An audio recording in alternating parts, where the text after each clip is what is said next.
this. Welcome to my YouTube channel.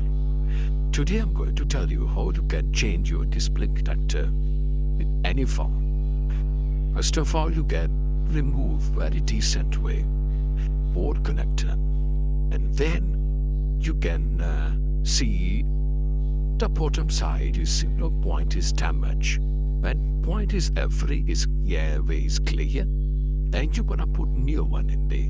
Before you put, you must see the direction is the right way. When direction is the right way, then you can give the heat, and you must resolve very good way, and should there be one point connect to other point, and resolve proper way and very nice. You don't have to give that too much hair. You just connect like a decent, and after that you can check how it's going to work. Thank you for watching.